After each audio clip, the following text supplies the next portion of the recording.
It's a lovely morning and welcome to Don Bosco Vibes on Radio Maria, your sunny voice. And remember that we are still in the month of Don Bosco. So this is the time that we get to reflect on Don Bosco and to end the series of our show on Don Bosco and his spirituality. Today on our panel, we have the young people. So who is Don Bosco for you and how did you get to know him? Well, Don Bosco, I should say, he's a lot of things to me. He's many things to me. Don Bosco, he is a father, a teacher, and a friend to the young. We the young, he is our friend. So I have known Don Bosco through many people that reach out to the young, and these are the Salesian sisters, Salesian fathers, and Salesian Cooperators. Not forgetting the oratory animators in Don Bosco parishes, because they are the ones that are working so hard, hand in hand with the young. Right, so very interesting. So Patrick, you are also from St. Matthias, November. So kindly shed more light on Don Bosco Style. Well, on the Don Bosco Style, it is just the tender-hearted approach that Don Bosco had with his youth. It means that young people will always find a home at church if they are firstly loved, when they are forgiven, and when they are welcomed anytime they are in need of help. Okay, this approach of Don Bosco, it can be contained in three words. We have religion, reason, and loving kindness. In other words, we can say just the preventive system. So if you don't mind, I can explain a little bit. So when we talk about the preventive system, the practice of this system is all based on the words of St. Paul, who says in his words that love is kindness, love is patience, it bears all things and it hopes for things. We find this in the book of 1 Corinthians chapter 13, verse 4 to 7. Then when we talk about the first one, which is religion, it simply means that we as Salesians, we consider God, we put God in everything that we do. Just as he said in his word, I am the Alpha and the Omega. So in all that we do, we consider God to be the first one. Then apart from religion, we also have reason.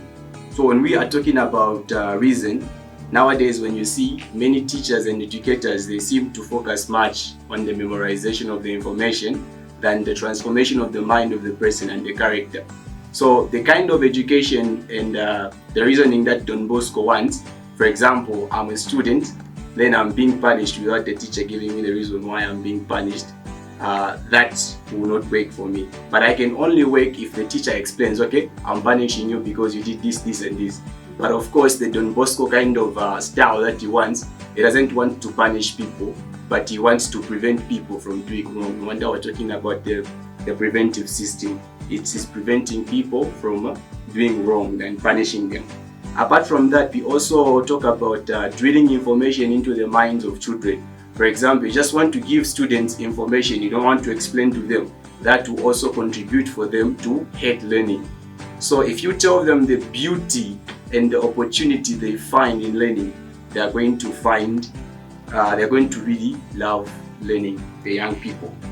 Then when we talk about the other one, loving kindness, which is the last one, it is at the center of Don Bosco's method of education. Don Bosco says, remember education, it is the matter of the heart, of which God, he is the master, and we can do nothing unless God teaches us the art and give us the key in our hand. We all know that a person can't learn without putting your heart into it, and God himself, of course, is the masterpiece of the heart. So we ask God to teach us how to understand and how to learn, and so that he may also give us the art to do what he wants us to do. So Don Bosco gave his followers the name Salesians simply because he wanted to imitate the loving and kindness of St. Francis de Sales, who also once said that you can catch a lot of flies with a drop of honey than a barrel of vinegar. Okay. Great information coming out from Patrick right there. So can you say that this is the type of Salesian that you encounter today? I mean those that have hearts for you, from what Patrick has just mentioned. I can say it's a yes and no type of situation. I would say yes because we have people that do it with the passion. They're compassionate towards, working with children, building them up, and then no at the same time because there are those that would say, okay, yes, I'll just do it for the sake of doing it, but then they don't have that complete passion. Children can be very difficult to work with because they come from different backgrounds. They have different emotional situations and you don't know where they come from. So if you're going to work with children as maybe a Salesian cooperator, as an animator, or maybe as a Salesian priest, you have to take the time Don Bosco had with the kids. He helped them grow. He knew they came from different backgrounds and he still made everyone feel loved. That's what I would say. We have all seen and encountered that obviously the Catholic Church most of the time there are animators who look after the young people. They've obviously assigned a group of youths at church to look after the young people in most parishes. But when we look at the spirituality of Don Bosco, it is something that is extraordinary. He himself wants to lower himself down and work with the young people, starting from kindergarten all the way to the youths and maybe even adult youths.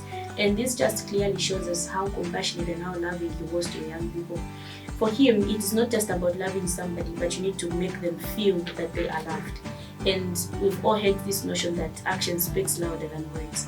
And in his quest to show his love to the young people, they've provided different things like recreation centers, a home or an environment at church where you can easily speak to a priest, speak to a brother, who can easily, assist you. There are sisters out there who are willing to speak to you.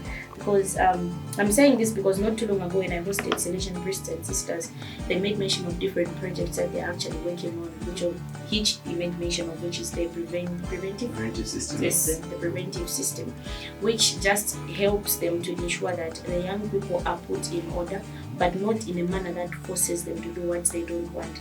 I feel where most of the time people miss it is because they want you to behave in a certain way without explaining to you the benefits of behaving in a certain way. The quest of Don Bosco is to make you feel loved as they put you in a correct manner, and not just to tell you that we love you, minutes later we are beating you up. And you can't work with young people like that, You need to drop down to their level. You need to understand them that there's peer pressure out there. We are envying how our friends are looking like. We are envying these smartphones, And so you need to drop down to their level as a Salesian, or this is what Salesians do, is to drop down to their level and say, hey, okay, you're on Facebook. Guess what? I'm also a Salesian person. I'm on Facebook. I understand the cyberbullying that you're going through, but I love and care for you. And despite of all this, there's God who loves you and we are here for you. So the spirituality of John Bosco is just basically about working with the young people, dropping down to their level, making them feel loved, and always being there for them in times of need. So when we come at the oratory, it becomes a home, it becomes a school, the church, and the playground. So there at the oratory, we focus on three things. We learn, we pray, and we play. So when we are playing, we usually have that fun with everyone. Where we say the oratory now, it is a playground for everyone. We come together as a family, we play as a family together to have fun and to exchange fun. Then when we talk about learning, this is when I was saying the oratory, it becomes a school. So in terms of learning, we don't really learn like something that is so deep in the faith of the Catholic, but we usually have different kind of people coming there. Some they are Pentecostals, some they come from different parishes, different churches. But when they come together, we learn. The information that we learn, it is not something that is just the basic information, but information that will transform the mind of the person and the character of that person, so that they become good Christians and honest citizens, just as Don Bosco wanted. Then when we are talking about the oratory being a home for everyone, when people come at the oratory, they are usually welcome, like you feel it is your home. They usually have that sense of belonging. You have that mindset, okay, this is my place, I belong here. So it's a place where everyone, they feel welcomed. Why? Because the spirit of Don Bosco, it still lives among the Salesians who are usually found at the oratory. Then when we talk about in terms of praying, which is the last one, when we talk about praying, where the oratory now, it becomes the church. So the oratory becomes a church where we consider God to be everything. When starting, we start with God by praying. Even when closing the oratory, we close with a prayer. Why? Because God Himself, He wants us young people to know Him more. Just as He said, abide in me and I in you. So when we pray, we bring other people closer to God and bring also God closer to those people who don't really know Him. Yeah, so basically when we talk about the oratory, if you've noticed, or if there's something that is very catchy to young people, it's about playing. So allowing them or giving them an opportunity to come to church and play from the confines of the church environment is something that is very, very interesting to do, or something that is very good to do. Because when they play from there, they won't insult. So that is a very good spirituality that I love about Don Bosco, because then it molds or builds this young person in a certain way. They know that when I go to play, I have to incorporate prayers. When I'm praying, I should also incorporate playing. So thereby you are giving them an opportunity to express themselves and to fully develop their brains, and also not to forget God in everything that they are doing. Making it a home, you need to be loving and kind and welcoming to these young people. You are teaching them to be united as one. You are teaching them to say you are supposed to love your brothers, you love yourself. We are all one family. There's no distinction amongst any of us. So yeah, that's it. All right. Okay, so this is where we need to wrap up. So join us again next week. Same place, Same time.